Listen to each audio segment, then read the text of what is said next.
السلام علیکم dear student, مائی نیم از محمد عزیر۔ آج کا ہمارا ٹاپک ہے رسالت کے تقاضے، یعنی کہ رسالت کے کتنے تقاضے ہیں؟ رسولوں پر یقین رکھنا رسالت کہلاتا ہے۔ رسالت کے 4 تقاضے ہیں، جن میں پہلا نمبر 1 ہے محبت رسول، یعنی کہ آپ صلی اللہ علیہ وسلم پر محبت، یعنی کہ رسول صلی اللہ علیہ وسلم پر محبت، یعنی محبت کرنا، آپ صلی اللہ علیہ وسلم سے محبت کرنا۔ دوسرے نمبر پہ آتا ہے تعظیم رسالت، یعنی کہ رسول صلی اللہ علیہ وسلم کی عزت و احترام کرنا۔ اس کے بعد ہے نصرت رسول صلی اللہ علیہ وسلم، یعنی کہ آپ صلی اللہ علیہ وسلم کو بتایا وہ احکامات پر عمل کرنا، یعنی کہ ان کے دیے گئے احکام پر عمل کرنا، نصرت رسول کا۔ اس کے بعد آتا ہے اطاعت و اتباع رسول، یعنی کہ آپ صلی اللہ علیہ وسلم کے حکم کی عمل، یعنی کہ پیروی کرنا، اطاعت و اتباع رسول کہلاتا ہے۔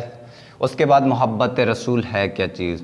محبت رسول رسالت پر ایمان لانے کا وعد، یعنی کہ پہلا اہم تقاضا ہے۔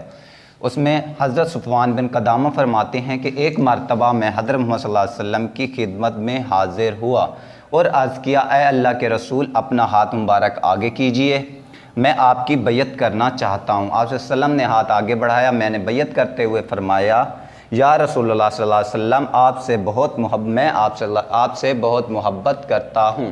تو آپ صلی اللہ علیہ وسلم نے کیا خوبصورت جواب دیا، تم میں سے کوئی شخص اس وقت تک ایمان والا نہیں ہو سکتا جب تک وہ اپنی جان سے بڑھ کر مجھ کو محبوب نہ رکھے۔ اس کے بعد نمبر 2 آتا ہے تعظیم رسالت، یعنی کہ رسول صلی اللہ علیہ وسلم کی عزت و احترام، یعنی کہ ان کے بارے میں کوئی ایسی بات یعنی کہ ناپسند نہ کرنا، یعنی کہ جو ان کی بتائی ہوئی ہو۔ رسول صلی اللہ علیہ وسلم کا دوسرا اہم، یعنی رسالت کا دوسرا اہم تقاضا تعظیم رسالت ہے۔ اللہ تعالیٰ کا ارشاد ہے، جو لوگ آپ صلی اللہ علیہ وسلم پر ایمان لائے، آپ صلی اللہ علیہ وسلم کی تعظیم کی، یعنی کہ ان کی عزت کی، آپ صلی اللہ علیہ وسلم کی مدد کی اور اس نور کی پیروی کی جو آپ صلی اللہ علیہ وسلم اپنے ساتھ لائے، وہی لوگ کامیابی پانے والے ہیں۔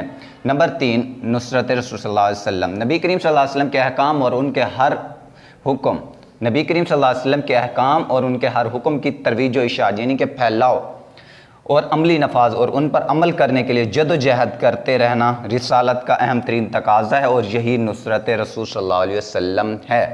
اس کے بعد اطاعت و اتباع، یعنی کہ رسول اکرم صلی اللہ علیہ وسلم کے ہر حکم کی اطاعت کرنا اور ان کے حکم پر عمل کرنا اطاعت کہلاتا ہے، یعنی کہ پیروی کرنا اطاعت کہلاتا ہے۔ آپ صلی اللہ علیہ وسلم کا ارشاد ہے، اگر تم اللہ تعالیٰ کو خوش رکھنا چاہتے ہو تو میری پیروی کرو، خدا بھی تم سے خوش ہوگا اور تمہارے گناہ مٹا دے گا۔ بس